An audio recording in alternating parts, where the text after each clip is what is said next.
Saya baru-baru ini menerima perkara ya, kantor hukum kita menerima perkara dari sebuah perusahaan besar di kota Cimahi, Jawa Barat ya. Jadi bahwa dilakukan di sana pemutusan hubungan kerja, dan alasan pemutusan hubungan kerjanya disebutkan di sana oleh karena perusahaan merugi. Nah, ini sebetulnya kelalaian atau kekurang cerdasan dari pihak perusahaan mungkin, sehingga saya memakai, bagaimanapun kita orang lawyer itu selalu menyelidiki di mana kelemahannya, bahwa memang itu adalah sebuah pelanggaran terhadap hak-hak klien kita atau si buruh. Pertanyaan saya sederhana waktu itu, bahwa mungkin mereka dengan gegabah atau personaliannya mungkin tidak terlalu cerdas ya mengatur regulasi hukum di perseroannya, sehingga mereka bilang bahwa oleh karena perusahaan merugi maka diberikan dilakukan PHK dan diberikan pesangon. Lalu karena mungkin para buruh ini tidak terlalu memahami dengan baik, pihak perusahaan menyampaikan kalau mau menerima pesangon seperti ini, kalau nggak salah entah 2 atau 3 bulan gaji kami serahkan, kalau tidak silakan mau pilih opsi manapun. Nah, ini kan persoalannya bahwa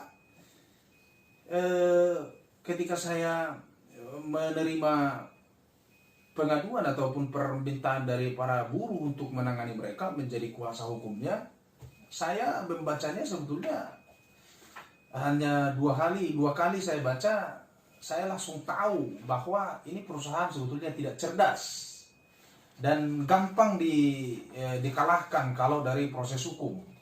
Lalu setelah saya menerima kuasa, saya langsung somasi mereka. 2 kali saya somasi belum ditanggapi. Lalu saya bawa ke pengaduan ke Disnaker. Apa yang terjadi Bapak Ibu, rekan-rekan semua, bahwa sahabat edukasi masyarakat, ini topik dari diskusi kita adalah edukasi untuk kecerdasan atau mencerdaskan masyarakat ya. Apa yang terjadi, bahwa saya hanya memeriksa, saya hanya butuh 2 laporan keuangan. Ketika saya minta 2 laporan keuangan, baru mulai mereka kebingungan. Artinya mereka tidak bisa membuktikan bahwa perusahaan itu benar-benar mengalami kerugian. Nah, ada yang aneh di situ, ada yang perlu diselidiki. Advokatnya mesti cerdas melihat hal-hal yang demikian. Sebab apa? Sebab kalau dia memang tidak menyampaikan bahwa PHK itu dilakukan karena merugi, maka dia harus membayar, walaupun di ketentuan undang-undang baru, dia harus membayar sesuai dengan ketentuan itu, yaitu bekerja kurang 1 tahun tapi tidak lebih 1 tahun 1 bulan gaji. Kurang dari 2 tahun tidak lebih 2 tahun, itu lebih dari setahun kurang 2 tahun 2 bulan gaji. Kira-kira seperti itu. Nah, itu pun tidak dipenuhi. Nah, dan oleh karena itu seharusnya dipenuhi. Lalu saya tanya, saudara menyatakan ini kerugian, dasar saudara apa? Lalu mereka hanya menyampaikan secara lisan, masa Bapak nggak tahu bahwa tragedi COVID ini banyak mengganggu stabilitas perusahaan. Saya tidak bicara tentang stabilitas perusahaan. Kalau Anda bilang perusahaan merugi, saudara buktikanlah di mana kerugiannya, dan cara membuktikan kerugian paling sederhana adalah minta laporan keuangan. Sehingga ketika itu saya tanya, tidak bisa diberikan. Lalu saya bilang, kalau saudara tidak mau urusannya semakin panjang, maka saudara segera bayar itu pesangon. Dan setelah demikian, maka tidak lama waktunya itu perkara dilaksanakan. Nah, Bapak Ibu, ini perlu dipahami dengan baik ya, terlebih kepada rekan-rekan karyawan, bahwa kalau saudara mengalami hal seperti itu, apakah saudara di PHK oleh karena alasan apapun, saudara harus membacanya dengan baik. Apakah saudara di PHK oleh karena katanya ada pelanggaran? Apakah saudara di PHK oleh karena tidak menjalankan tugas dengan baik? Apakah saudara di PHK oleh karena ada pengaduan atau proses hukum yang sedang saudara jalani? Apakah oleh karena perusahaan merugi? Apakah oleh karena perusahaan sedang PKPU? PKPU itu artinya penunjukan kewajiban pembayaran utang. Apakah oleh karena pilot? Apakah oleh karena tutup? Nah, semua ini sudah diatur dengan baik sebetulnya di dalam ketentuan perundang-undangan yang semuanya mempunyai konsekuensi hukum yang berbeda-beda. Ya, nah sehingga ketika saudara masuk ke kadang-kadang ya banyak banyak perusahaan itu mungkin oleh karena hubungan pribadi, apakah itu hubungan pimpinan dengan bawahan yang kurang harmonis sampai berujung kepada pemutusan hubungan kerja. Nah, langkah yang bisa saudara lakukan adalah Bapak Ibu lakukan adalah baca dengan baik oleh karena alasan apa Anda di PHK. Nah, semuanya semuanya jenis PHK itu tentu sudah diatur dalam regulasi ini. Yang pastinya saudara ketahui adalah apa yang mendasari saudara di PHK.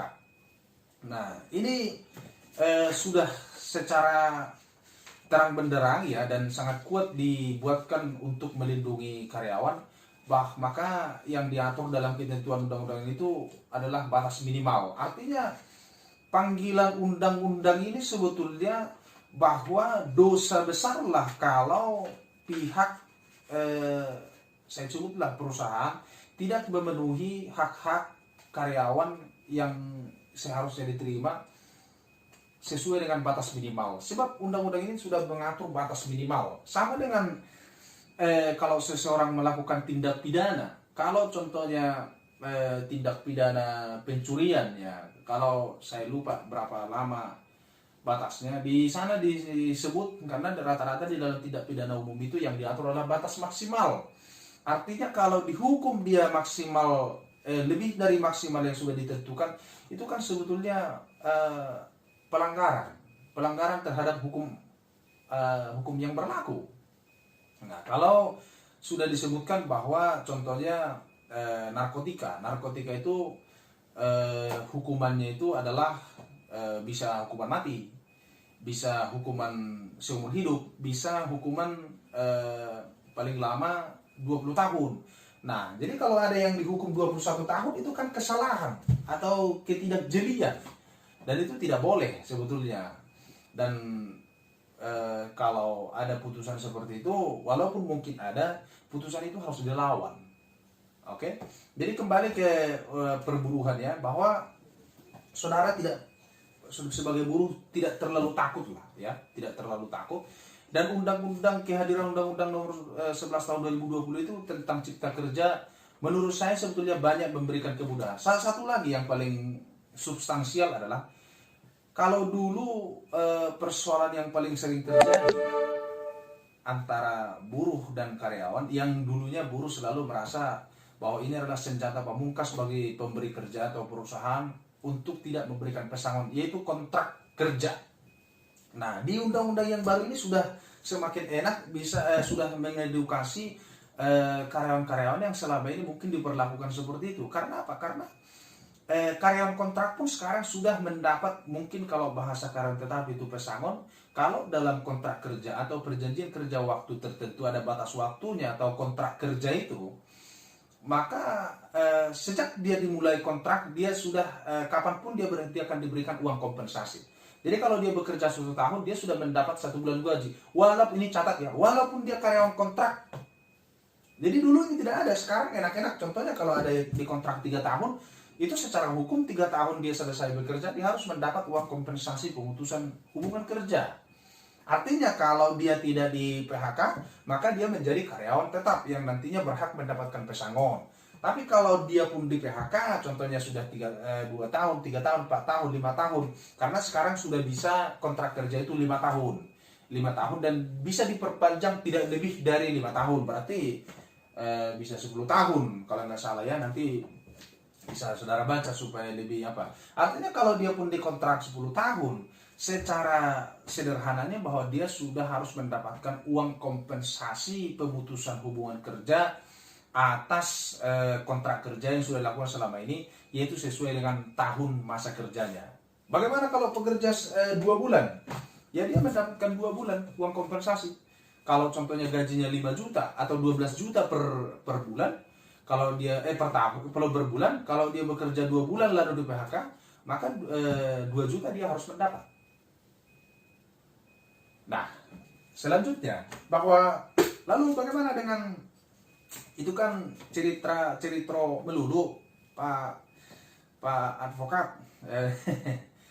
Sebetulnya bukan ya. Kalau ada perusahaan tidak melaksanakan hukum dengan baik, maka langkah yang bisa dilakukan dan yang harus dilakukan menurut saya adalah ya langkah hukum.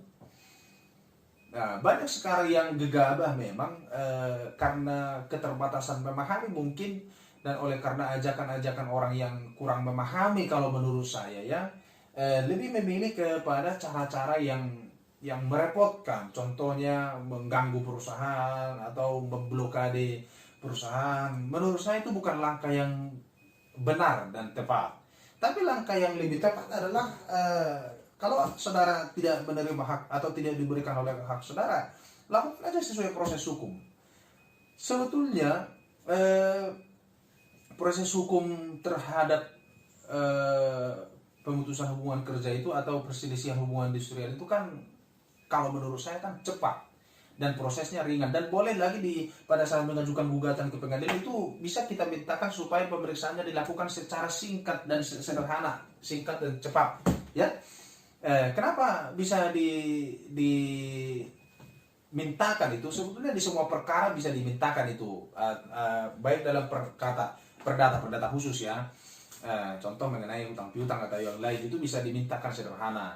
Mungkin kalau mengenai tanah sulit ya dimintakan untuk diperiksa secara cepat, mudah dan sederhana dan mudah karena memang melibatkan banyak pihak ya. Tapi kalau di sini boleh diajukan ya. Nah, tapi kalaupun diperiksa seperti jalur biasa, jalur persidangan biasa, langkah-langkahnya cepat karena batas waktunya ada. Kalau nggak salah dalam waktu 60 hari atau berapa itu sejak gugatan, atau saya lupa ya berapa detailnya, artinya sudah diatur. Kalau nggak salah di bawah dari 100 hari sudah harus selesai persidangannya. Dan kalaupun pihak yang kalah mau melakukan upaya hukum, yang bisa dilakukan hanya kasasi. Dia tidak boleh mengajukan banding ya. Jadi agak sedikit cepat. Jadi kalau diputus, contohnya diputus di pengadilan hubungan industrial pada pengadilan negeri, dinyatakan salah satu pihak menang, satu pihak kalah, yang kalah hanya bisa mengajukan kasasi, dan kasasi itu ada batas waktunya dan tidak boleh